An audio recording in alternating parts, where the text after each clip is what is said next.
여러분 안녕하십니까? 오늘 구약성경 창세기 35장 1절에서 5절까지 읽도록 하겠습니다. 구약성경 창세기 35장 1절에서 5절까지 읽겠습니다. 찾으신 줄 알고 제가 읽겠습니다. 하나님이 야곱에게 이르시되 일어나 베델로 올라가서 거기 거하며 네가 네 형 에서의 낯을 피하여 도망하던 때에 네게 나타났던 하나님께 거기서 단을 쌓아라 하신지라. 야곱이 이에 자기 집 사람과 자기와 함께한 모든 자에게 이르되 너희 중에 이방 신상을 버리고 자신을 정결케 하고 의복을 바꾸라. 우리가 일어나 베델로 올라가자. 나의 한낱날에 내게 응답하시며 나의 가는 길에서 나와 함께 하신 하나님께 내가 거기서 단을 쌓으려 하노라 하매 그들이 자기 손에 있는 모든 이방 신상과 자기에게 있는 고리를 야곱에게 주는지라. 야곱이 그것들을 세겜 근처 상수리 나말에 묻고 그들이 발행하였으나 하나님이 그 사면 고울들로 크게 두려워하게 하신 거로 야곱의 아들들을 추격하는 자가 없었더라. 5절까지 읽었습니다.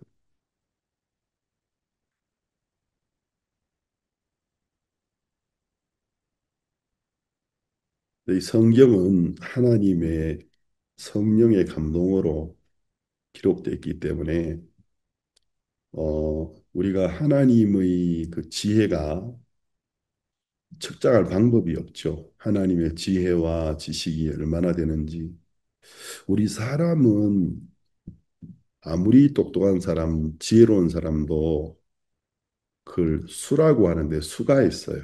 그래서 보통 사람보다도 몇 수 정도 뛰어나면 아주 뛰어난 사람의 소리를 듣고 장기나 바둑이나 이런 종목, 체스 같은 데서 아주 뛰어난 사람이 보통 사람이 한 10수 정도, 보통 사람이 10번 정도 자기의 어떤 그 바둑 알이나 장기 알이나 말을 움직이는 것을 읽을 수 있으면 우리 이제 그 정도 되면 천재적인 사람이라고 이야기를 합니다. 근데 이제 하나님의 지혜와 지식이 사람을 능가하는 것은 이제 뭐 열수, 뭐 스무 수 그렇게 말할 수 있는 것이 아니거든요. 비교가 불가능한 거기 때문에 하나님은 한 가지 이야기를 이렇게 하셔도 그 한 가지 이야기가 실제 그 당시 어떤 사건을 말해주기도 하지만 그것이 이제 시간과 공간을 초월해서 과거에 있었고 또 장차 있을 어떤 일들에 동시에 굉장히 이렇게 다방면적인 뭐라고 해야 될까요? 연결점, 네트워크가 된다라는 거죠. 그래서 우리가 이제 성경을 읽으면서 마음을 모으고 자세히 읽다 보면 많이 놀라게 되는 이유가 거기에 있습니다. 그래서 이 성경은 사람이 기록한 것이 아니구나. 그 생각이 절로 드는 것이 만약에 누군가 처음부터 의도를 하고 이렇게 어떤 다각적으로 또 동시다발적이고 입체적으로 이 모든 것이 연결돼서 어떤 하나의 영감을 줄 수 있도록 어, 적는 것이 사람의 머리로서는 불가능했겠다. 이게 하나님의 성령의 감당으로 적혔구라는 것을 우리가 깨닫게 되는 것입니다. 그래서 이제 어떤 분들은 그렇게 쉽게 생각하는 분이 있어요. 신앙은 좀 이렇게 지적으로, 지식적으로 또 의지적인 측면에서 결핍된 사람들이 하나님을 믿는 거다. 과거에 보면 이제 그런 이야기를 쉽게 듣기도 하고 하는 사람들이 있었어요. 근데 이제 우리가 지난 2000년간 예수 그리스도께서 이 세상에 오셔서 우리 인간의 죄를 위해 죽으시고 또 부활하시고 의롭다 하시고 성천하시고 성령을 보내주시고 난 이후에 그때부터 지금까지 음, 살펴보면 정말 그 각 시대에 굉장히 뛰어났던 분들 학문적으로 또 사회적으로, 경제적으로, 교육적으로 그런 분들이 예수님을 믿었던 분들이 굉장히 많다라는 걸 우리가 깨닫게 됩니다. 또 이제 그분들 중에서 많은 분들이 성경을 이렇게 정독하는 삶을 살아가고 또 하나님께 인생의 어려움들을 기도로 맡기면서 성경이 준 어떤 영감을 받아가지고 나라를 또 이제 어떤 도시를 다스리면서 신앙이 없는 사람들이 가질 수 없는 어떤 그 족적을 남기고 인류의 어떤 안전, 인류의 유익을 가져왔고 또 그런 사람들이 과학자들 가운데서 의사들 가운데서 경제에 종사하는 사람들 중에서 교육에 종사하는 사람에서 수도 없이 많다라는 걸 우리가 발견하게 됩니다. 그러면 이제 우리가 그런 분들이 우리보다 어떤 학문적으로 또 어떤 지적으로 무엇이 더 부족했기 때문에 신앙을 가진 사람이라고 말을 하는 건 이건 이제 너무 맞지 않는 이야기라는 거죠. 오히려 반대로 생각해 봐야 되죠. 너무 모르면서 함부로 이야기하는 거 아닌가. 그러면 저렇게 함부로 말하는 사람이 정말 성경을 한 번이라도 전체를 정독해 본 적이 있을까? 본인은 읽었다고 하지만 정말 성경 전체를 몇 번 정독해 보고 저렇게 확정적인 말을 함부로 하는 걸까 생각해 볼 수 있는 거라는 거죠. 그래서 이제 이 성경은 하나님의 성령의 감동함으로 적혀졌기 때문에 이 성경에 이제 나오는 많은 것들, 예를 들면 숫자들도 이제 여러분이 읽어 나가다 보면 어떤 숫자와 또 그 맞물려서 일어나는 사건이 어떤 패턴을 가지고 있다라는 것을 깨닫게 됩니다. 그러면서 이상하게 이 숫자가 나오면 꼭 이런 비슷한 일이 있어요. 예를 들어서 성경에 이제 4라는 숫자, 특히 이제 40이라는 숫자가 나오면 고난과 상관이 있어요. 그래서 이제 모세가 40일 밤낮을 시내산 꼭대기에서 금식하면서 하나님께 율법을 받아서 내려온 이야기가 나오고 있어요. 또 이제 읽다 보면 이스라엘 백성들이 40년 동안 가데스 바네아라는 곳에서 가나안 땅을 정탐했는데 그리고 이제 정탐하고 나서 악평을 했기 때문에 하나님이 그 땅을 약속으로 주신다고 했는데도 악평을 했기 때문에 하루를 하나님이 1년으로 늘리셔서 40년 동안 광야에서 고난을 받게 하는 이야기가 나오고 있어요. 또 예수님도 40일 동안 밤낮으로 근심하시고 금식하시고 광야에서 사단에게 시험 받는 얘기가 나와요. 그래서 이제 이상하게 이 4라는 숫자, 40이라는 숫자가 나오면 꼭 어떤 고난을 받는 일이 일어나는구나. 그런 거. 또 성경에 이제 5라는 숫자, 5, 50 이런 숫자가 나오면 은혜와 연관성이 있는 일들이 일어나는 걸 본 거죠. 그럼 이스라엘 모세 율법에 이제 희년이라는 게 있어요. 희년.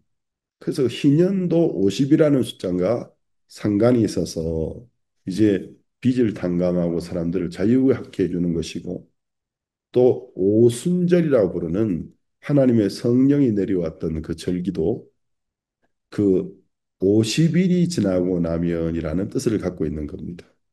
그래서 이제 오라는 숫자가 나오면 하나님의 은혜 또 속죄 이런 것들이 나오는 거죠. 또 그중에서 보면 이제 하나님이 사람을 6일째 만드셨는데 6일째 사람을 만드셨고 또 성경에 보면은 그 6이라는 숫자가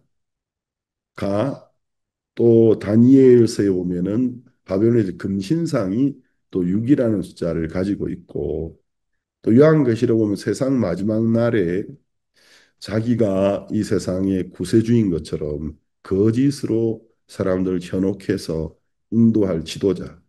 이제 그 사람을 성경은 적 그리스도. 적은 반대한다는 데서 안티가 되겠죠. 그래서 이제 그 안티 그리스도라는 인물이 세상 사람들을 다스릴 때 모든 사람에게 오른손이랑 이마에 표를 새겨서 경제권을 장악한다고 예언되어 있거든요. 그래서 그 표를 받지 않으면 매매가 안 돼요. 팔 수도 없고 살 수도 없고 또 사회 혜택을 받을 수 없도록. 근데 이제 지혜가 있는 사람은 그 짐승의 수를 세어봐라 했으니까 지혜가 있는 사람이 세어보라고 했으니까 누구든지 한눈에 보면 저게 6이구나 그렇게 보이는 숫자가 아니라는 거죠. 그 아라비아 그런 숫자가 아니고 그 의미인데 그 수를 6, 6, 6 그래서 666이라고 해. 6이 세 번 겹치는데 3이라는 숫자는 하나님을 상징해 주는 숫자 중에 하나이기 때문에 그러니까 육 사람이 사랑과 하나님 쉽게 말하면 신성모독과 상관이 있는 것다. 그래서 우리가 성경을 읽어보면 이제 이런 것들을 발견해요. 숫자만 그런 게 아니고 성경에 나오는 이제 많은 것 특히 이제 동식물들도 의미를 갖고 있어요. 그러면 성경에서 새가 나오면 노아가 40일 동안 이제 홍수가 비가 내리고 난 다음에 1년간 비가 이제 지면을 덮고 있었는데 이제 그 방주 안에서 이제 물 위에 뜬 상태로 지내다가 근 1년쯤 되졌을 때 이제 물이 좀 마르고 드러난 육지가 있나 알고 싶었어요. 요즘같이 드론이나 인공위성이 있던 시대가 아니기 때문에 방주 안에 있던 짐승 중에서 비둘기를 꺼내어서 보냈는데 그 이제 그 비둘기가 이제 처음에는 소득이 없이 돌아왔고 좀 쉬게 했다가 다시 보냈더니 두 번째는 이제 감람나무 잎사귀, 올리브 잎사귀, 푸른 잎사귀를 입에 부리에 물고 돌아온 거예요. 그러면 이제 1년 동안 전 세상이 물에 덮여 있었는데 푸른 잎사귀니까 어떤 부분에 이제 물이 마른 곳이 있구나. 그걸 감지했던 거죠. 그래서 그 올리브 잎사귀를 부리에 물고 왔던 그 비둘기 그것을 이제 기쁜 소식을 물고 왔던 거잖아요. 그래서 복음을 전하는 전도자를 상징하기도 하고 하는데 또 이제 어떤 곳에 보면 새는 씨앗을 쪼아 먹는 마귀의 그림자이기도 하다라는 거죠. 성경에 이제 이런 것들이 있는데 오늘 제가 이제 좀 나누고 싶은 건 나무에 관한 이야기예요. 오늘 제가 읽은 이 창세기 35장 1절에서 5절까지의 이야기에도 보면은 나무가 하나 나오지 않습니까? 거기에서 보면은 여기에 상수리 나무라는 게 나와요. 상수리 나무 4절인가요? 상수리 나무 아래 묻고 그들이 발행하였으나 여기 보면은 상수리 나무라는 단어가 나오는데 이 상수리 나무가 물론 실제의 나무이기도 하지만 너무 빈번하게 나오는 거예요. 성경에서 이 상수리 나무가 나올 때마다 꼭 일어나고 있는 사건들이 있는데 어떤 동일한 패턴의 일들이 발생해요. 꼭. 자, 그러면 이제 우리가 성경 전체에서 나온 나무들, 자주 나오는 나무들을 보면 아마 그 나무들은 이제 지리적으로 팔레스타인 땅에서 잘 자라는 나무들일 거 아닙니까? 이스라엘이 팔레스타인 땅에 있으니까. 그래 이제 그 중에 이제 첫 번째 우리가 나무를 한번 서열해 보면 많이 있겠지만 비중을 따라서 하면 잣나무, 노아가 잣나무로 하나님은 방주를 지으라고 하셨거든. 그래서 이제 잣나무, 뭐 잣나무가 물에 잘 뜨고 잘 부패하지 않는 특성이 있기도 할 거예요. 1년 동안 물을 견뎌야 되니까. 근데 하나님 잣나무로 방주를 만들고 그 나무와 나무 그 사이에 골탕, 아스팔트로 안과 밖을 칠하라고 하셨어요. 그러니까 이제 나무가 배의 형태, 어떤 방주의 형태를 만들어줘도 물의 압력을 견디기 위해서는 이제 이 길게 이제 합판처럼 만든 나무들을 합판이라기보다는 이제 나무를 길게 이제 배에 붙일 수 있도록 뭐 대패질을 톱으로 썰고 대패질을 해서 만들었을 때 연결을 했을 때 나무와 나무 사이에 물은 조금만 틈이 있으면 밀고 들어오지 않습니까? 거기에 이제 아스팔트를 안팎으로 바르게 해가지고 방수의 역할을 하겠다라는 거죠. 그래서 이제 아스팔트가 방수 역할도 해주고 그다음 나무의 표면을 완전히 덮어서 나무를 코팅해서 1년 동안 견딜 수 있도록 잣나무가 나와요. 그러면 이제 이건 뭘 의미할까? 그럼 여기에서 이 역청이라는 건 물의 압력을 실질적으로 견디게 해주는 것이기 때문에 그 당시 물은 심판이었기 때문에 심판을 견디게 해주는 것은 성경에서 예수 그리스도의 피를 상징하는 것이구나. 그럼 이 잣나무 널판으로 만든 방주인데 이 잣나무는 결국 이제 구원의 배인데 구원의 방주인데 이것은 구원의 상징물이기도 하고 또 구원의 복음을 세상에 전하는 교회의 그림자구나. 그러면 잣나무는 구원받은 성도 한 사람 한 사람을 의미하고 그들이 모여서 예수 그리스도의 피로 하나가 되어졌을 때 사람의 생명을 구원하는 역할을 하는구나 이런 걸 알 수 있는 거예요. 그리고 이제 잣나무는 아니었지만 모세가 태어났을 때는 나일강의 갈대들을 꺾어서 이제 갈대들로서 조그마한 이제 아이를 실을 수 있는 기구를 만들었는데 거기에도 보면은 골탕으로 안팎을 묶어 칠했다고 되어 있습니다. 그러니까 이제 골탕은 그 아스팔트는 물의 심판을 이기게 해주는 것이기 때문에 심판을 이기게 해주는 것, 곧 예수 그리스도의 피를 의미한다고 볼 수 있는 겁니다. 그 다음에 이제 오늘 본문에 나온 상수리 나무인데 요거는 오늘 제가 이제 이 말씀 시간에 이제 좀 구체적인 설명을 하기 때문에 지금 설명을 생략하고 그 다음 또 많이 나오는 게 시띠나무라는 이제 아카시아 나무라는 거예요. 하나님이 이제 아카시아 나무로 모세의 성막 안에 들어가는 모든 기구를 아카시아 나무로 만들게 했어요. 물론 이제 40년 동안 광야 생활을 할 때에 그 미디안 광야에서 가장 쉽게 발견할 수 있는 나무가 아카시아일 수도 있었겠죠. 근데 이제 광야에는 아카시아 말고도 또 이제 그런 어떤 아카시아 가시가 나지 않습니까? 가시가 나는 여러 나무 종류들이 있는데 하나님 그 중에서 아카시아 나무로 성막의 거룩한 기구들을 다 만들겠는데 그다음 특징은 번제단 같은 경우에는 엄청난 화력을 견뎌야 되고 그 위에서 태워지는 재물이 다 탈 때까지 견뎌야 되기 때문에 아카시아 나무로 만든 제단을 노스로 이제 덮었단 말입니다. 그 위에 이제 그 성막 안에 있는 성소와 지성소에 있는 가구들은 아카시아 나무로 만들고 황금으로 하나님 덮게 하셨거든. 그럼 이제 이 아카시아 나무는 원래 이제 가시가 있는 나무는 성경에서 어떤 저주를 받은 것을 상징하는데 저주를 받은 나무가 하나님의 은혜와 영광으로 덮여서 하나님께 사람들을 이끌어주는 기구가 되어졌기 때문에 이 아카시아 나무는 성육신하신 그리스도 하나님이셨지만 천한 인간의 몸을 입고 이 땅에 오신 예수 그리스도를 말해준다라는 것입니다. 그 다음에 이제 감람나무예요. 올리브 나무지 않습니까?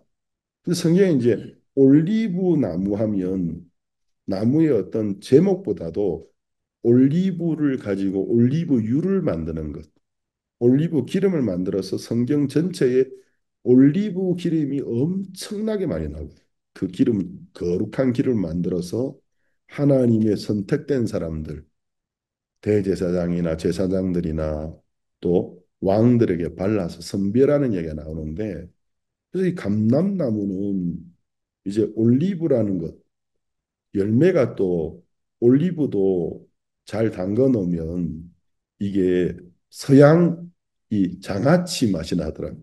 제가 처음에 올리브 잘 몰랐는데 올리브 이렇게 올리브 잘 숙성시켜 놓은 게 쓰거든요. 좀 쓰고 떫은데 제가 페루에서 선교할 때 페루 사람들이 그 올리브를 그렇게 좋아하더라고요.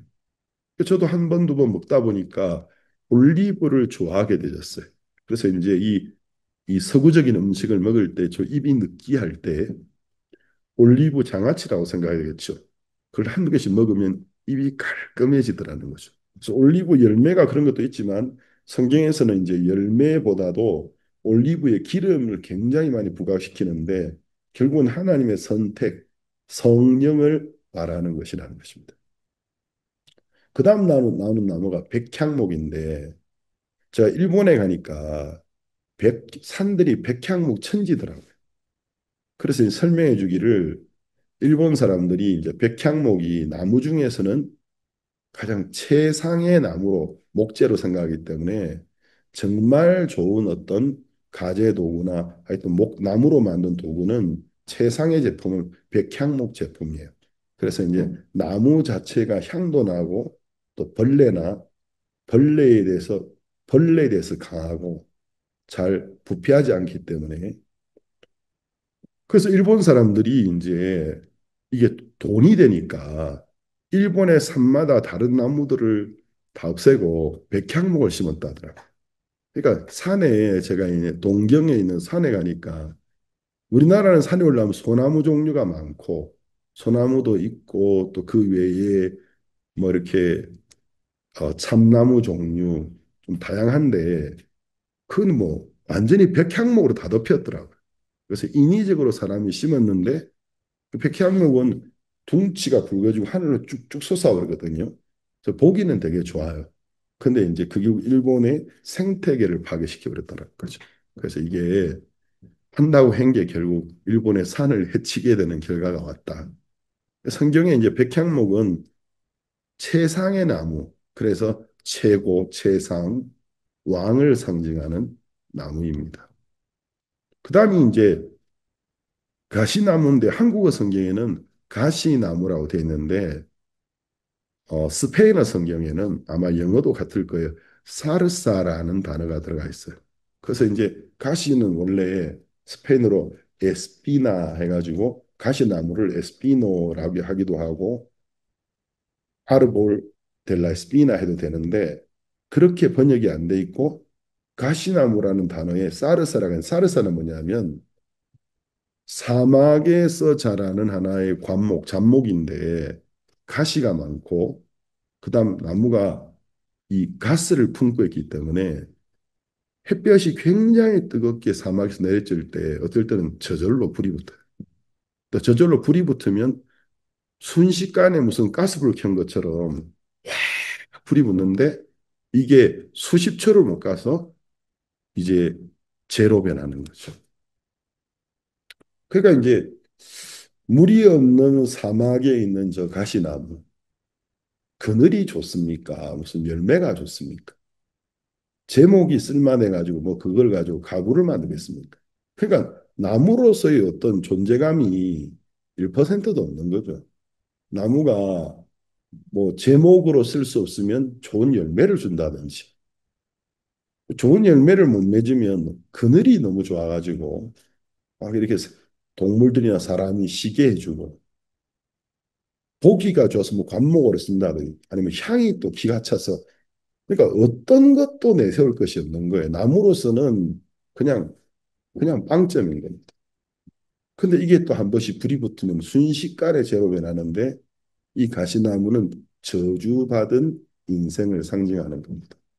그래서 하나님 보실 때 우리 인간이 물이 없는 사막에 발생한 저주받은 가시나무. 그래서 이 가시나무는 저주받은 인생을 의미하고 그다음 포도나무가 또 성경에 많이 나와요.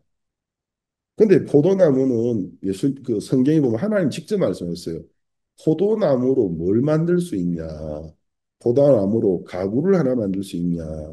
하다못해 포도나무를 장작으로 쓸 수 있냐? 포도나무는 불 붙이는데도 별로 안 좋아요. 나무가 비틀어지면서 자라기 때문에 나무가 무슨 견고한 것도 아니고 포도나무는 젓가락도 못 만들어요. 포도나무로는 이제 요지 이쑤시개도 못 만들어요. 사실은 만들긴 하겠지만 이게 별로 의미가 없어요. 근데 포도나무의 자랑은 뭐냐면 열매입니다. 나무는 볼품없지만 어떤 과목보다도 풍성한 열매를 맺거든. 그래서 이 포도나무는 그 자랑이 열매인데 하나님이 이제 포도나무는 이스라엘 백성을 상징하기도 하지만 특히 예수님이 요한복음 15장에 나는 포도나무요 내 아버지는 농부라 하시면서 너희는 포도나무의 가지들이다. 그래서 이제 예수님과 그의 교회 그분에게 속해서 열매를 맺는. 그래서 우리가 우리 자신을 보면 예수님 이 땅에 오신 예수님도 외모만 보면 나사렛에서 무슨 선하게 나겠냐고 그 유대 지도자들이 비웃었던 것처럼 예수님이 태생은 베들레헴 출신이지만 성장은 나사렛에서 하셨기 때문에 나사렛이라는 말의 뜻이 가지라는 뜻이거든. 그러니까 뭐 굵은 둥치 이런 게 아니고 그냥 잔 가지. 그래서 이제 포도나무는 볼품없는 사람의 모양으로 이 땅에 오신 예수님을 상징하기도 하고 그 가지된 가지는 우리 그러니까 그리스도와 교회를 상징해 주는 나무입니다. 한 가지만 더서 무화과 나무인데 무화과 나무는 아담과 하와가 범죄하고 난 다음에 죄의식이 들어오고 난 다음에 그들이 숨었던 나무 그 나무 그늘이 무화과 나무 그늘이었고 잎사귀를 따서 자기의 벌거벗은 수치를 가리려고 했는데 또 한 번은 예수님이 길을 가다가 무화과 나무를 보시고는 열매를 구했는데 열매가 없는 걸 보고 나무를 저주하신 적이 있어요. 그래서 이제 이 무화과 나무는 사람을 말하기도 하고 또 이스라엘 백성, 이스라엘을 상징하기도 해요. 이처럼 이제 성경은 이제 이렇게 적혀 있어요.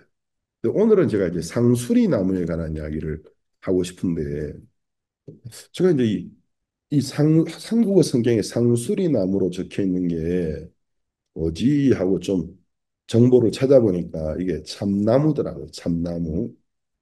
근데 이제 이 상수리나무, 참나무가 나무의 종류의 이름은 아니지만 우리 한국 분들이 쉽게 이해하려면 모든 도토리를 맺는 도토리 나무가 바로 이제 그 도토리는 어떤 나무 종의 이름이 아니에요. 그냥 도토리 때문에 도토리를 맺는 나무들과 도토리 나무라고 부르는데 도토리를 맺는 나무군의 하나인 거예요.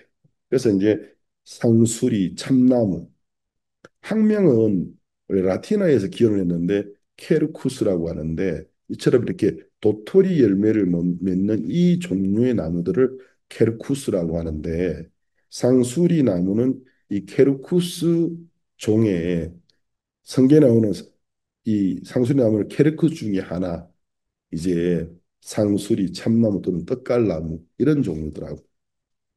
제가 이제 이걸 보니까 어 성경에는 상수리 나무가 나올 때 꼭 일어나는 일이 있어요. 특징적으로. 그 뭐냐면 부정한 것들을 그 나무의 둥치 밑에다가 파묻어 버리는 이야기. 또는 어, 죽음에 관한 이야기가 나와요. 어떤 부정한 것이 죽는 것을 말하기도 하고 하나님을 섬겼던 사람들이 죽어서 이제 그 육신이 상수리 나무와 가까운 곳에 있는 무덤에 매장되는 이야기가 나와요. 그 상수리가 나올 때마다 부정한 것이 버려지는 것 또는 죽음이 나오고 그 다음은 상수리 나무 옆에서 하나님이 나타나셔서 사람들에게 말씀해 준 기록이 굉장히 빈번하게 반복되고 있다는 것입니다. 그래서 이제 이상하네. 이 상수리 나무만 나오면 뭔가 부정한 것이 버려지는 이야기가 나오고 죽는 이야기가 나오고 그다음 세 번째는 하나님이 나타나셔서 사람에게 소망의 약속의 말씀을 선포하는 이야기가 나오고 있다라는 거죠. 지금 이제 우리가 이 선교센터 부지를 2,200평쯤 돼요. 멕시코 시티처럼 세계에서 가장 인구 가밀한 랭킹에 들어가는 도시에서 이 수도 안에서 2,200평은 절대로 적은 땅이 아니고 굉장히 큰 땅이고 어마어마한 가치를 가지고 있는 땅입니다. 근데 이제 우리가 지금 땅에 선교선들 지으려고 터파기도 해놓고 정부의 이제 허락을 기다리고 있는데, 그럼 우리가 공사하는 동안에 예배드릴 곳이 필요하기 때문에 어떻게 하지? 이처럼 큰 건물 층당 약 500평, 지하 1층, 그다음 지상 3층 그리고 중층하면 약 5층인데 어마어마하지 않습니까? 그러니까 뭐 이 실평수만 건물의 실제 평수만 2,000평이 넘는 2,500평에 달하는 큰 건물인데, 그래서 이제 이 건물을 우리가 공사를 지으려면은 정부의 까다로운 허가, 또 멕시코처럼 부정부패와 관료주의가 심한 나라에서 정말 돈 아니면 아무것도 해결 안 되는 나라에서 우리가 그렇다고 정부에서 뭐 우리가 감당할 수 있는 그 돈이 아니고 너무 큰 금액을 일종의 뭐 자기들은 관례라고 하지만 관례라고 말하기에는 너무 큰 뇌물성의 돈을 요구하기 때문에, 그것 때문에 저희들이 기도하면서 인내하고 마음의 싸움을 하면서 허락을 지금 기다리고 있는데, 허가를 받는 것도 하나님의 큰 애를 입어야 되겠지만 허가가 나와도 이 엄청난 규모의 건물을 지으려고 하면 진짜 어마어마한 단위의 돈이 필요한 겁니다. 하나님만이 도우셔야 되는데. 그래서 이제 우리가 공사를 시작해도 전문가들하고 이야기를 해보니까 뭐이 정도 규모면 멕시코 속도로는 아무리 빨라도 3년 안에 몇억 못 짓는다더라. 3년 안에 그 이 데코레이션까지 다 되는 걸 말하는 게 아니고 그 외형적인 형태만 만들어지는데도 3년을 잡더라고요. 그래서 이제 우리가 그러면 그동안 우리가 예배를 드려야 되기 때문에 어떻게 하지 해서 뭐 비닐하우스 종류의 어떤 모임을 장소를 만들기에도 포구도 많이 오는 것이고, 그래서 이제 결국 의논을 해서 대형 텐트를 이제 제작해서 판매하는 회사를 통해서 우리가 이제 널널하게는 한 300명, 억지로 이제 더 많이 넣으면 한 400명에서 더 빽빽하게는 500명까지 넣을 수 있는 대형 텐트를 주문 제작해서 이제 설치해서 현재 예배당으로 쓰고 있습니다. 아주 유용하게 잘 쓰고 있는데, 근데 이제 이 대형 텐트 이제 예배당에 들어가는 입구에 나무가 하나 있어요. 그러니까 이 땅을 사고 토지 정리하느라고 이제 토지 정리에도 돈이 많이 들더라고요. 2,200평의 땅이 정확하게 직사각형 형태인데 길이 한 100, 길이 100m에 폭 70m, 약간 뒤쪽으로는 좀 더 넓지만 그런 구조인데, 이제 그 안에 땅이 이제 평평한 게 아니고 동산처럼 됐기 때문에 그 이 땅 안에 있는 동산처럼 이렇게 이 높이가 다른 걸 이제 평탄 작업을 하기 위해서 이제 중장비를 이어서 흙을 많이 퍼내야 했어요. 그래서 여기에서 이제 방울뱀이 정말 많았거든요. 이게 독사지 않습니까? 이 멕시코 시티가 사막성 기후를 갖고 있기 때문에 그런 동물들이 있는데, 우리가 토지 정리할 때 진짜 방울뱀 정말 많이 봤습니다. 작은 놈부터 큰 놈까지. 그래서 방울뱀이 너무 많았고 정갈이 많았고, 또 방울뱀이 왜 이렇게 많은가 했더니 땅을 파보니까 땅에 두더지가 그렇게 많은 거죠.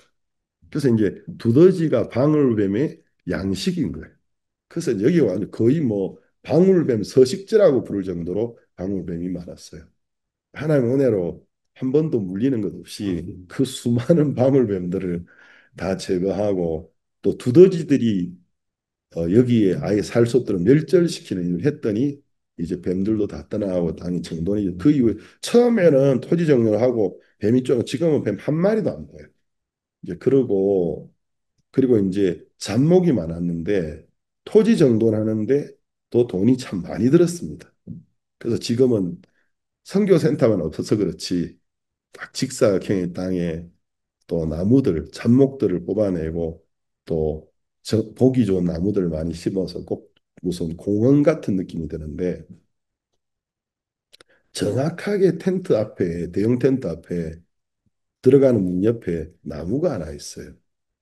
제가 이제 나무만 보고 이게 무슨 나무인지 잘 구별을 잘 못하기 때문에 이게 좀 들어가는 입구에 문에 걸리는 건 아니지만 좀 사이드에 있는 게 좀 그렇다 뽑아버리자 그랬는데 또 우리 여기 부사역자들 중에서 보면은 현대적이만 좋아하는 또 멕시코 사역자 있어가지고 자연은 무조건 다 뽑아버리는 거예요.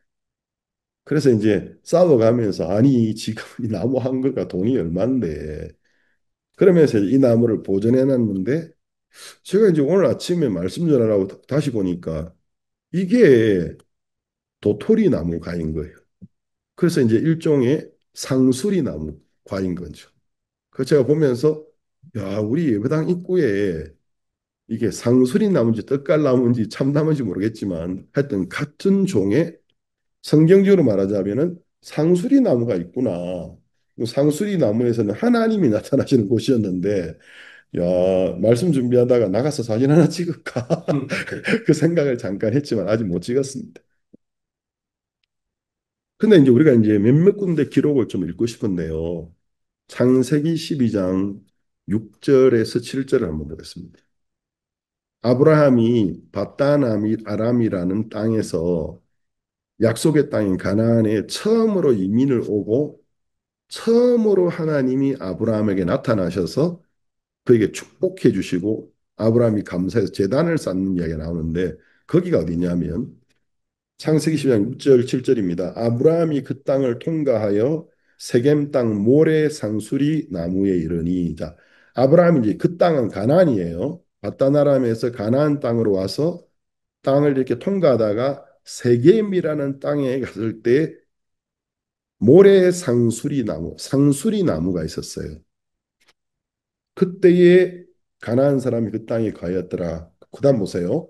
여호와께서 아브라함에게 나타나 가라사대 내가 이 땅을 네 자손에게 주리라 하신지라 그가 자기에게 나타나신 여호와를 위하여 그곳에 단을 쌓고 아브라함이 이제 하나님이 지정해 주신 하나님 선택해 준 가나안 땅에 들어와서 처음 하나님이 아브라함에게 나타나서 복을 주시던 곳이 세겜에 있는 상수리 나무 근처였다는 거죠. 그래서 아브라함이 감사해서 하나님께 제단을 쌓는 이야기가 나와요. 이게 세겜에 있었던 상수리 나무입니다. 또 오늘 읽었던 우리 본문 말씀 창세기 35장도 보면 이제 야곱은 아브라함의 손자인데 이제 세월이 많이 흘러서 그 아브라함의 손자 야곱이 어떤 이유 때문에 세겜이라는 곳에 머무르고 있다가 하나님이 야 일어나라 세겜 땅을 떠나서 내가 네게 지시한 곳 베델로 가거라 하실 때 이제 야곱이 이제 머물 잠시 지나가는 곳이었는데 거기 뭐가 좋았는지 사람들이 좋았는지 정착하려고 집도 짓고 살고 있어서 땅도 사고 그치 거기에서 많은 이제 낭패를 당하고 난 다음에 하나님이 일어나서 베델로 가야 돼. 너 여기 머물면 안 돼. 하고 이제 하나님이 나타나셨는데 그 세겜에 상수리 나무가 있는 거예요. 그곳이 할아버지 때에 할아버지 아브라함이 바단 아람에서 와서 그 세겜에 있는 상수리 나무에서 처음으로 하나님 나타나셔서 복을 빌어 주셨고 그다음 아브라함이 하나님께 단을 쌓았던 공교롭게도 그곳이었더라는 거예요. 그러니까 그 상수리 나무에 하나님이 할아버지 아브라함에게 나타나셨던 것처럼 야곱에게 다시 나타나시고 또 할아버지가 단을 쌓는데 야곱은 거기에서 일어나 가지고 자기 가족들한테 모든 부정한 것들을 옷을 갈아입어라.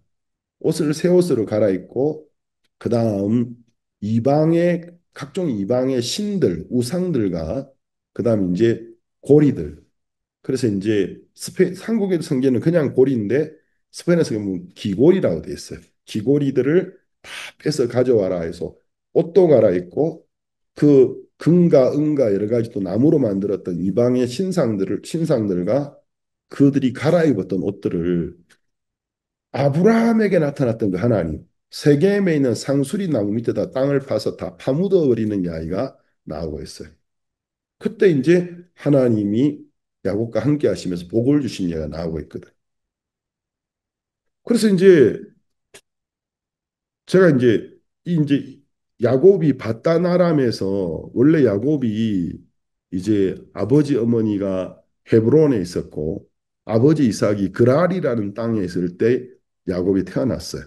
그리고 나중에는 헤브론 쪽에 가서 할아버지가 살았던 그 헤브론에 아버지 이삭과 어머니 리브가가 있었는데 거기에서 이제 하나님의 은혜고 또 야곱은 쌍둥이 형 에서가 있었는데 일종의 이란선 쌍둥이였던 것 같아요. 쌍둥이지만 형은 굉장히 와일드하고 외향적인 성격 그리고 뛰어난 사냥꾼이었고 야곱은 내향적이고 말이 없고 집에 있는 걸 좋아하는 내성적인 사람이었는데 하나님의 약속에 의해서 야곱이 형의 장자의 명분을 이제 어, 팥죽 한 그릇에 사게 돼요.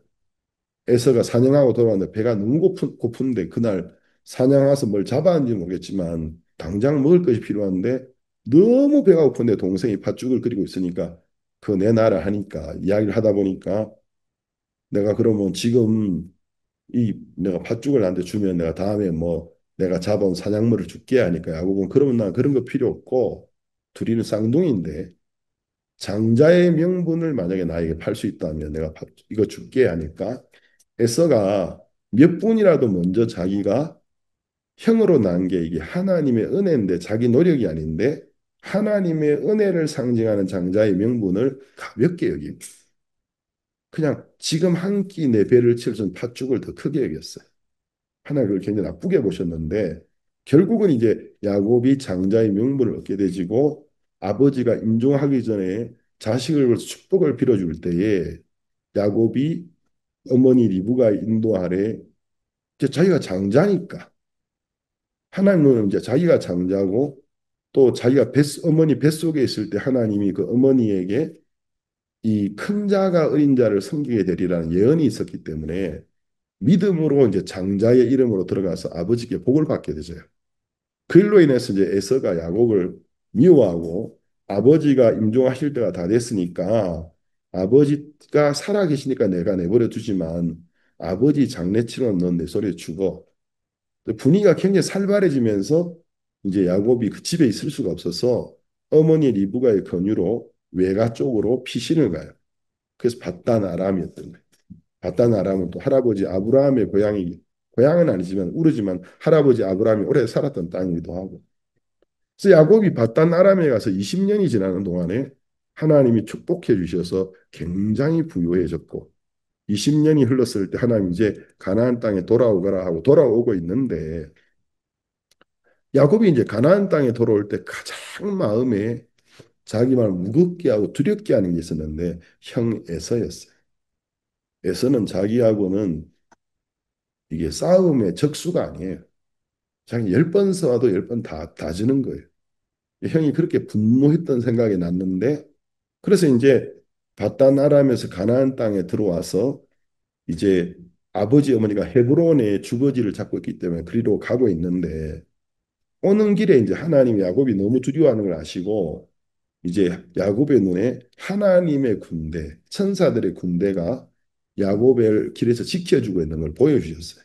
그래서 야곱이 그걸 보고 하나님의 군대라는 것을 히브리어로 마하나임이라고 불렀고 좀 더 내려오다가 이제 좀 더 헤브론 쪽으로 내려오다가 야복이라는 작은 강가에 왔는데 그때 이제 야곱의 귀에 소문이 들리는데 형 에서가 이제 야곱이 들어왔다라는 것을 알게 되지고 400명의 장정들을 거느리고 자기를 만나러 오고 있다는 소식을 듣게 돼요.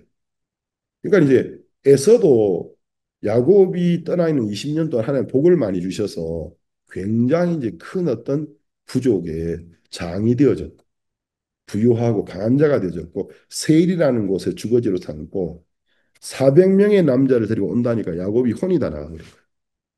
에서가 혼자 와도 자기는 두려운데 400명의 장자를 데리고 온다니까 복사로 오는 거다. 그래서 야복강에서 너무너무 두려워요. 그래서 이제 20년 동안 이모부 집에 살면서 이제 이모부가 아니죠. 외삼촌이죠. 외삼촌 집에 살면서 하나님의 은혜로 두 아내와 또 이제 두 첩. 근데 결국 네 명의 아내를 얻었고 모세 율법이 오기 전에는 일부 다처제가 가능했기 때문에 그때는 그게 이제 위법이 아니었어요. 그 네 명의 아내에게서 11명의 아들과 한 명의 딸을 놓았고 나중에는 결국 하나 더 나서 열둘이 됐는데 그때 돌아올 때는 일단 11명이었어요. 11명의 아들과 딸이 있었는데 에스가 너무 무서워서 그 아내들을 좀 덜 사랑하는 순서대로 제일 앞에는 제일 좀 덜 사랑하는 아내, 제일 뒤에는 가장 사랑하는 아내.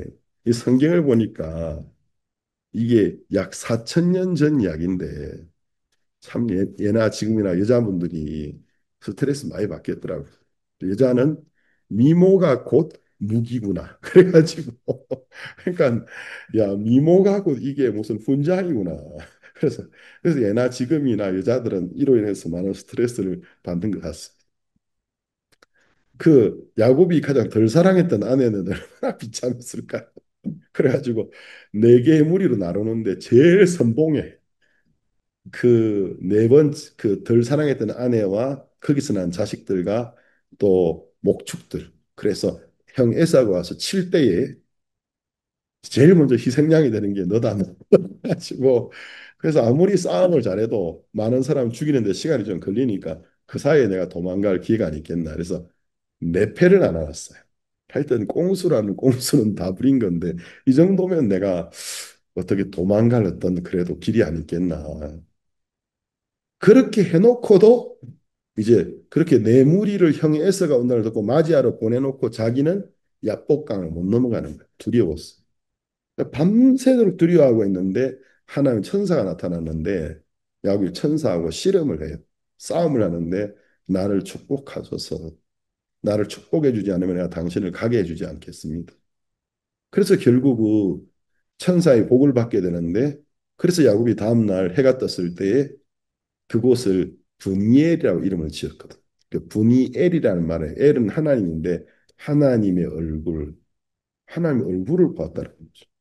그러면은 지금 야곱이 바다나람에 돌아오는데 하나님이 마하나임 하나님의 군대가 지키고 있는 걸 보여주셨고 이번에는 하나님이 그를 지키고 있는 걸 보여주셨는데 조금 위로가 되긴 했지만 이제 에서가 왔어요. 엄청 두려웠는데 막상 에서를 만나고 나니까 20년이라는 세월이 흘렀고 에서가 울면서 야곱을 껴안고 막 너무너무 반가워하면서 그러니까 야곱이 보니까 하나님이 형 에서의 마음속에 일을 이미 하셔가지고 진짜 하나님 군대를 보내가지고 에서의 마음을 바꿔놓고 에서가 이제 야곱을 미워하는 게 아니고 20년이라는 세월이 흐르면 자기도 삶이 안 풀렸다면은 그렇겠지만 굉장히 부유해지고 강해졌기 때문에 다 지나간 시절의 이야기고 동생을 그리워하고 용서했다는 거죠.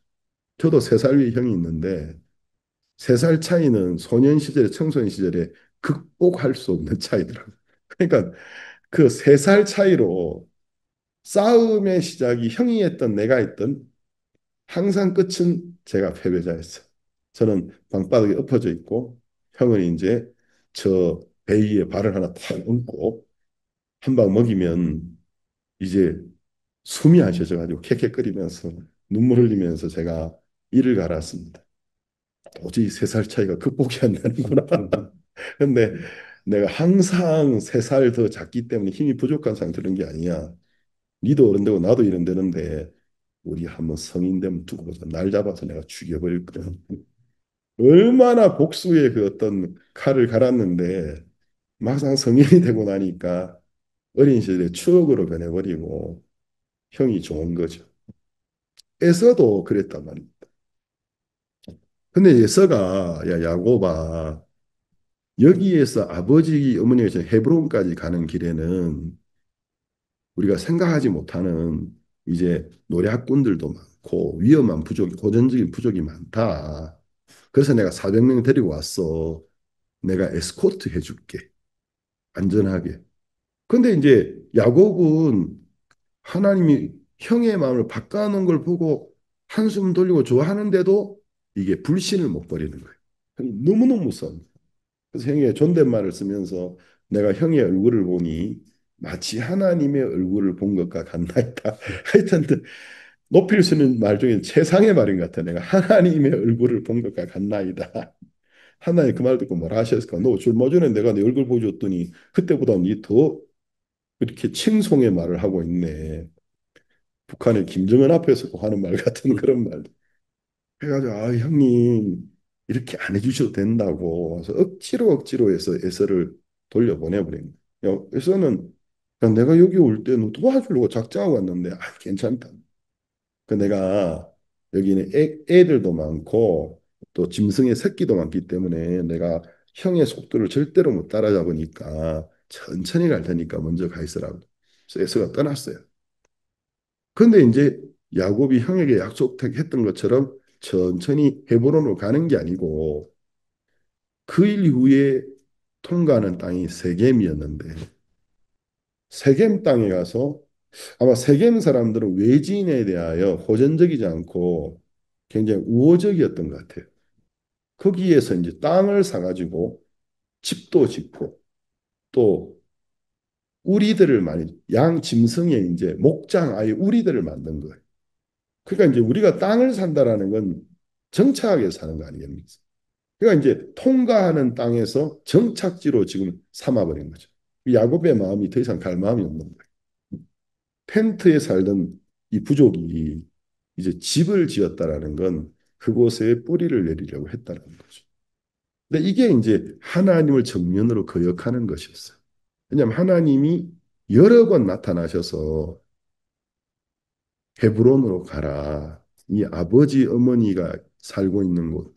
너 할아버지 아브라함이 살았 할아버지 할머니 아브라함과 살아갔던 땅으로 가라. 그게 목적지인데 안 가고 이제 세겜에 정착할 생각을 가진 거죠. 그래서 이제 우리가 부담스럽다고 하나님을 믿는 믿음으로 진행하는 걸 포기하고 내가 볼 때에 굳이 꼭 믿음으로 해야 되겠나? 굳이 꼭 부담스러움 해야 되겠나? 그냥 뭐 적당히 하나님께 감사하고 살면 안 될까? 하고 이렇게 안주할 때에 이게 거짓 평화예요. 그런 마음을 가지면 얼마 안 있으면 생각하지 못한 재앙이 반드시 오게 돼 있어요. 그래서 그 이야기가 창세기 33장에 나오고 34장에서 이제 집안의 분위기가 그러니까 세겜 사람들도 우호적이고 위협적이지 않고 호전적이지 않고 우호적이고 땅도 샀지 또 많은 목축을 이제 하기에 이 주변 여건도 괜찮았던 것 같아요. 그러니까 이제 그 집의 딸 유일한 외동딸 11명의 아들들 가운데 유일한 딸이니까 야곱의 모든 사랑을 받지 않았겠습니까? 디나가 세겜 땅의 여자들 구경하러 요즘 말로 하면 아이 쇼핑을 하러 나간 거예요. 여자분들이 옛날이나 지금이나 아이 쇼핑을 남자보다 좀 더 좋아하는 거 아닌가? 어떤 분들이 좀 목사님 좀 이렇게 마초적인 남성 우월주의 아닌가? 근데 그거보다는 이제 성경을 통해서는 특징이 있는 그렇게 들어갔는데 세겜 땅 추장 이름이 하몰인데 하몰의 아들이 그 지역명과 가까운 세겜이라는 이름을 갖고 있었는데 이 외국인 여자를 보고 강간을 해요. 근데 이제 이 강간이라는 게 오늘날의 기준하고는 좀 다른 것 같아요. 4천년 전 이야기니까 그때는 아마 그런 식으로 자기가 결혼하고 싶은 여자와 결혼하는 게 비일비재했던 시대였던 것 같아요. 어떤 범죄 행위라기 그냥 어떤 즐기기 위한 그런 것보다도 그 시대는 아마 그게 어떤 결혼하는 방법이 아니었을까. 지금도 뭐 우리가 러시아 쪽에 보니까 우리 교회가 있는데 그쪽에는 그런 풍습이 얼마 전까지 있었고 간혹 지금도 그러는 산에 사는 사람들은 그런 사람도 있다 하더라. 우리나라에 보쌈이라는 제도가 있었고 멕시코도 서부 시대 때 총잡이의 나라였는데 이쁜 아가씨들은 그렇게 힘 있고 능력 있는 사람들이 그, 그 아가씨의 부모님에게 정시로 찾아가서 청혼하는 게 아니고 일단 잡아가고 시작해서 말에 태워서 잡아가서 일단 살고 아기부터 생기게 해놓으면 이제 배째라. 이제 그러면 결혼시켜준다. 그게 많았더라고요.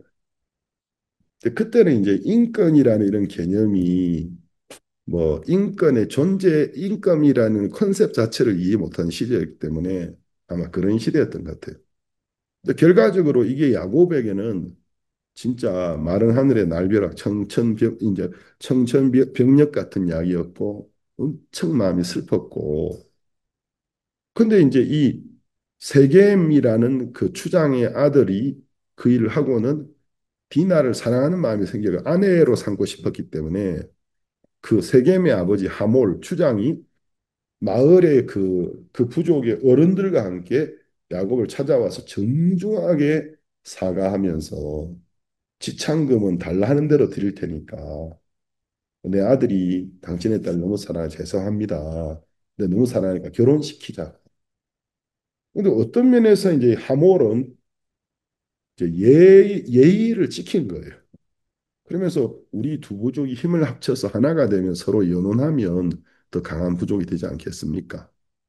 근데 이제 야곱은 너무너무 마음이 어려운 게 야곱은 하나님을 섬기는 사람이었기 때문에 이 야곱의 집은 장차 이 핏줄에서 그리스도가 오시기로 하나님이 정한 핏줄 민족이기 때문에 피가 섞여서는 안 되는 거예요. 영적인 타락을 의미하기 때문에 너무 어려웠어요. 그리고 이제 양을 치다가 돌아온 아들들에게 이야기하니까 야곱의 아들들이 붕괴해가지고 막 하다가 그 중에 이제 시므온과 레이가 아버지 허락 없이 이제 하몰의 집에 찾아가서 뭐 어쨌든 간에 와서 정중하게 사과하고 하셨으니까 위로가 된다고 할 수는 없지만 그래도 감사합니다. 그럼 우리 함께 연원합시다. 그런데 우리는 하나님을 믿기 때문에 유일한 하나님을 믿기 당신들처럼 많은 다신을 섬기지 않기 때문에 당신들이 개종을 해야 됩니다. 근데 개종을 하기 위해서는 할례를 받아야 합니다. 할례라는 건 하나님을 섬기는 자들이 하나님께 받은 어떤 약속의 표시, 선민의 표시였거든. 그래서 이제 그 하몰과 세겜뿐만 아니라 그 부족 사람들이 그 종교만 바꾸면 되는 거냐고. 이 사람들 별 신앙이 없이 이방신을 섬기기 때문에 별로 안 어려운 거예요. 지금도 우리 교회 보면 가끔씩 어떤 청년 형제나 청년 자매가 교회 안에도 형제 자매가 많은데 눈을 들어서 세상의 청년과 세상의 신앙이 없는 아가씨와 결혼할 때 누굴 데려와요. 데려오면은 이렇게 사귀어보고 이렇게 이야기를 교회에서도 해보고 무조건 안 된다고만 할 수는 없기 때문에 괜찮은 사람일 때는 좀 신앙을 가지게 해서 결혼하도록 도와주는데 그렇게 따라온 경우에 진짜 이제 동기는 연애 때문에 왔지만 말씀 듣다 보니까 정말 마음 바꾸고 구원받고 좋아진 경우가 있지만 어떤 경우는 구원받은 척하는 경우도 있어요. 나중에 결혼해서 목적을 달성하고 나면 이제 아이고 나는 이제 취할 거 다 취했으니까 이제 내 본색을 보여주겠다. 교회도 안 나오고 그런 경우도 가끔 있는데 이 사람들이 그랬던 거죠. 그래서 이제 그럼 우리 그래 합시다.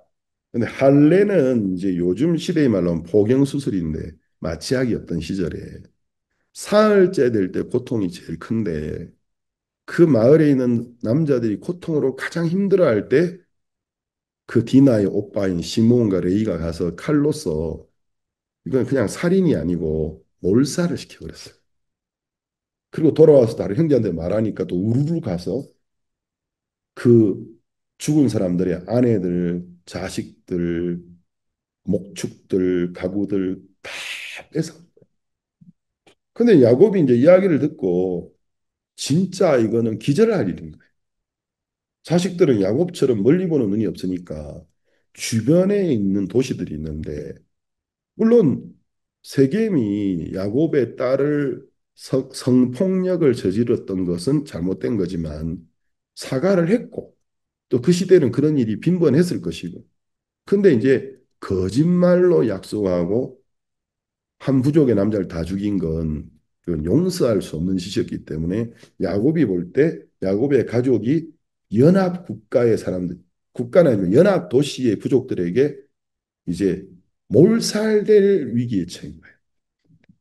근데 야곱이 너무너무 어려웠던 게 야곱의 생애 가장 어두운 시기인데 야곱의 마음을 가장 괴롭히는 건 딸 디날 생각만 해도 마음이 아프죠. 더 괴로운 건 내가 머물렀기 때문에 이런 일이 일어났고 내가 하나님의 말씀대로 헤브론으로 갔으면 되는데 하나님 마하나임을 보여주셨고 분이엘을 보여주셨고 형이 에사가 왔을 때도 나를 축복하는 걸 보여주셨는데도 내가 하나님 믿지 않고 내복이 전 것에 머물려고 했던 것이 이와 같은 결과를 가져왔구나.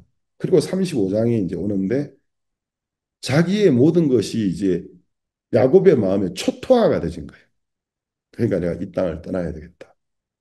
그래서 34장에는 야곱이 하나님을 찾았다는 말이 단 한 번도 안 나오고 하나님 나타나신 게 안 나와요. 딸의 일이 있어 외동딸이 그런 일을 당했으면 기도할 만하고 울면서 하나님 찾을 만하고 하나님 나타나실 만한데 하나님 찾았다라는 기록도 하나님이 나타났다는 말도 34장에는 없어요. 그래서 그 세겜의 땅을 산 곳을 자기가 산 소유를 숫곳이라고 불렀는데 숫곳이라는 말의 뜻이 이제 움막 이런 뜻인데 우리가 이제 성막 모세가 만들었던 성막을 히브리어로 숫곳이라고 하거든. 그러니까 이제 그냥 텐트라기보다는 이제 움막 같은 그러니까 머물러서 안 되는 곳을 머물 것으로 생각하고 있었기 때문에 재앙이 왔기 때문에 내가 이제 이곳을 나는 이제 이 땅 보고 싶지도 않다. 뭐 이 땅에 뭐 들이 좋고 산이 좋고 쳐다보고 싶지도 않다. 이곳을 떠나서 난 헤브론으로 가겠다 마음에 돌이키는 일이라. 그때 이제 회개된 야곱의 마음을 보고 하나님이 나타나시고 또 이제 야곱이 거기에 세겜 땅에 있는 상수리 나무 참 공교롭잖아요. 할아버지 아브라함이 바다나람에 왔을 때 하나님 처음으로 나타나서 복을 주셨고 아브라함이 단을 쌓았던 곳인데 하나님 다시 나타나십니다. 그때 야곱이 가족들에게 너희들 이방의 신상 다 들고 와. 그, 그 기골이 다 가져와. 그러니까 세겜에 머무는 동안에 거기서 약탈해 왔다고 적혀 있거든요.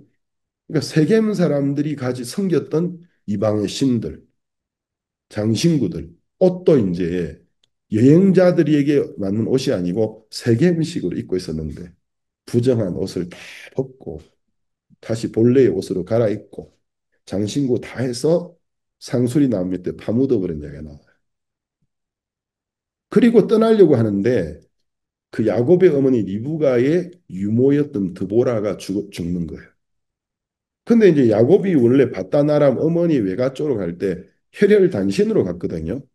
근데 이제 갑자기 리브가 유모가 나오는 건 뭘 추정하게 하느냐면 바다나람에서 야곱이 돌아올 때 외가 쪽이었기 때문에 어머니의 유모를 만났고 그 어머니가 그리운데 어머니의 유모는 야곱에게 마치 할머니 같은 느낌을 준 거예요.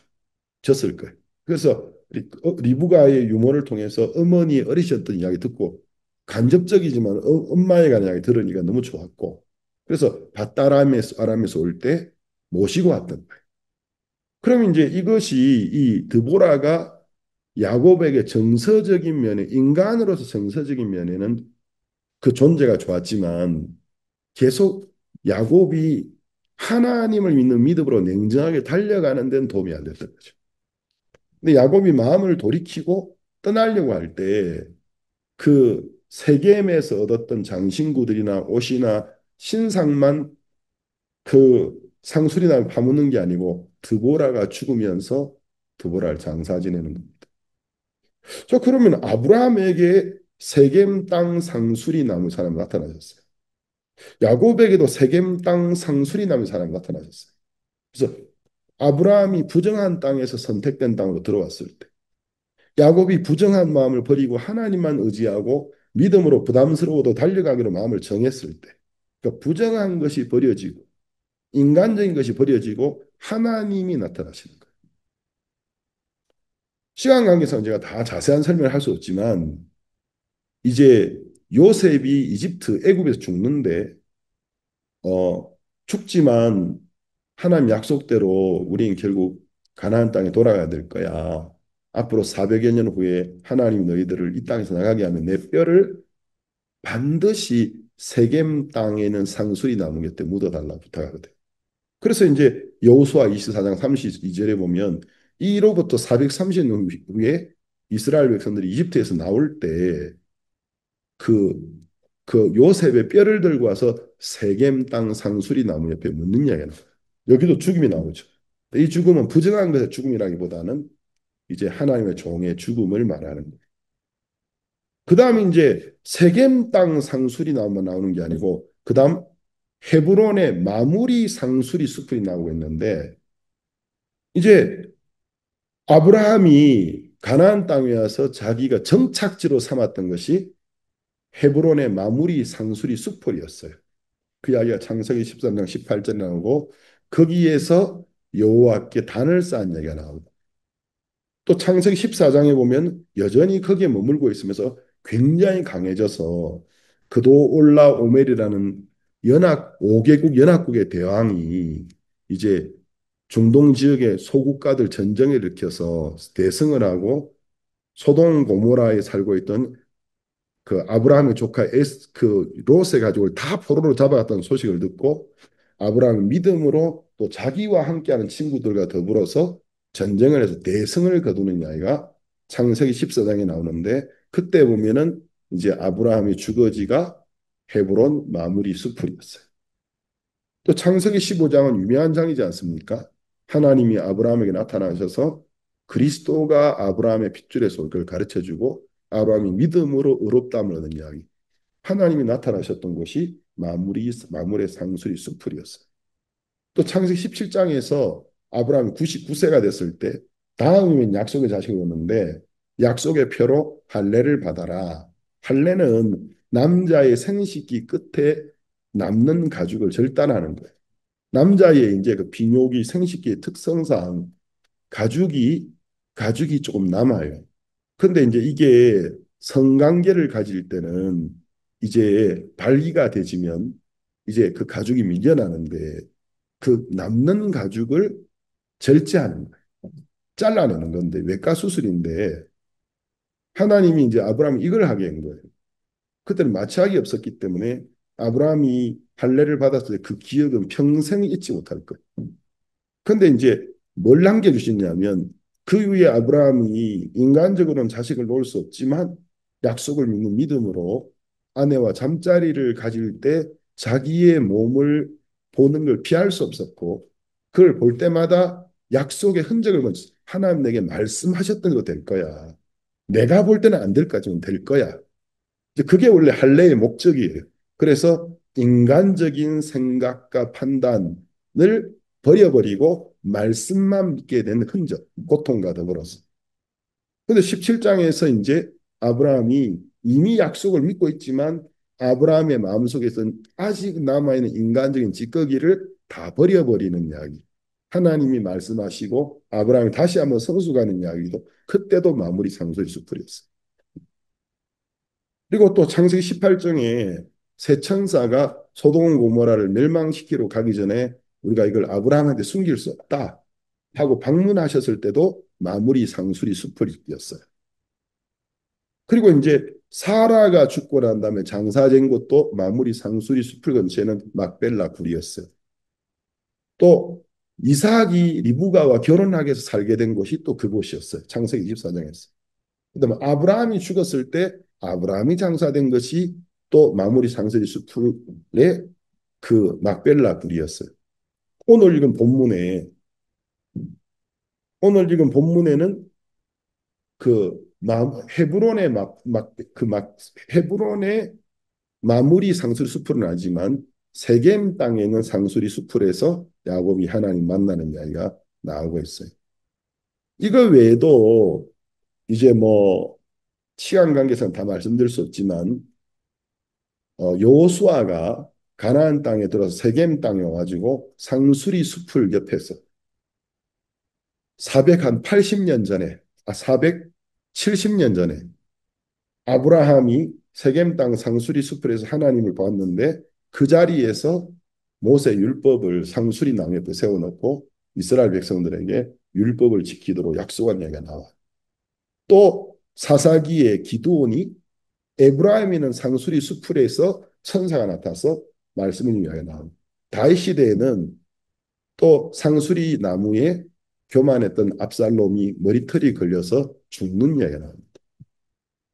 제가 이제 대충 이제 상수리 나무와 관련된 이야기들을 말씀드렸는데, 그럼 성경 정치에서 상수리 나무가 나오면 일어나는 일이 부정한 것이 버려지는 것, 그리고 인간적인 것이 죽는 것, 그다음 하나님이 힘있게 나타나시는 것. 그러면 이걸 우연으로 말하기에는 너무 일관적인 이야기가 수백 년의 세월을 넘어가면서 동일하게 나오고 있는데, 그 성경이 우리에게 주는 메시지가 있는 거예요. 상수리 나무 하면 부정한 것, 인간적인 것이 끝나는 곳이고, 그 부정하고 인간적인 끝났을 때 하나님이 나타나셔 말씀하시는 거예요. 그럼 이 상수리 나무는 분명히 어떤 영적 상징을 갖고 있는 거예요. 자, 그래서 이제 제가 이걸 읽으면서 이 상수리 나무가 혹시 이 성경의 영적인 흐름으로 보자면 예수님을 의 십자가를 분명히 상징하는 건데, 죄가 끝나고 부정한 것이 버려지고 그다음 하나님이 함께 하시게 되는 것. 이건 분명히 그리스도의 십자가를 상징하는 것인데, 예수님을 못 박았던 십자가 나무의 제목이 무엇이었을까? 제 마음에는 이 흐름상으로는 상수리 나무였어야 될 텐데 하고 찾아보니까, 어떤 문헌에도 로마인들은 이제 십자가형을 그 지역에서 많이 난 나무를 치어 십자가를 만들었기 때문에 팔레스타인 땅에서 무슨 나무로 십자가를 만들었는지 문헌은 아예 존재하지 않는답니다. 그러나 이제 추정하는 학설들이 있는데, 그 지역에서 가장 많이 쓰는 나무를 썼고, 그 후보로 생각하는 나무들이 백향목, 그다음 두 번째가 상수리나무, 세 번째가 사이프러스라는 나무고, 네 번째가 소나무, 산수유 나무인데, 그러니까 이 학자들이 가장 추정하고 있는 십자가 나무의 제목이, 나무의 그 종류가 그 중에 가장 유력한 것 중에 하나가 상수리 나무인 거예요. 제 마음에서는 상수리 나무였을 것 같은 마음이 들어요. 그렇지만 성경에 없는 이야기를 제가 단정적으로 말해서는 안 되겠지만, 어쨌든 간에 이 상수리 나무가 예수님의 십자가를 상징하고 있다는 건 분명한 거예요. 왜냐하면 그럼 이 지금까지 제가 설명드렸던 것처럼 상수리 나무가 나오면 꼭 일어나는 일이 바다나람에서 돌아왔어요. 부정한 것을 버리고 와서 하나님이 나타나셨던 것. 또 이방의 우상들과 필요 없는 여행자에게, 순례자에게 필요 없는 장신구들을 버리는 것, 부정한 세속적인 것을 벗어서 없애는 것, 인간적인 요소가 죽어버리는 것, 그리고 하나님이 나타나죠. 교만한 압살롬이 죽고 두려워하는 기드온에게 하나님 말씀하시고, 그러니까 하나님을 대적하는 요소들이 죽어서 묻혀지고, 그다음 하나님이 우리와 함께하게 되는 이야기가 꼭 반복되고 있어요. 그러면 예수님을 못 박았던 그 십자가의 나무의 종류, 그 제목이 정말 상수리 나무였는지는 알 수 없지만, 제 마음에서는 그랬을 것 같고, 그랬어야 성경이 맞아지지 않을까 하는 개인적인 소견은 있지만, 어쨌든 영적으로는 십자가를 의미하는 것인데, 십자가의 참된 의미가 뭡니까? 죄가 끝난 것입니다. 근데 십자가는 죄가 끝난 것만 가르쳐 주고 있는 게 아니에요.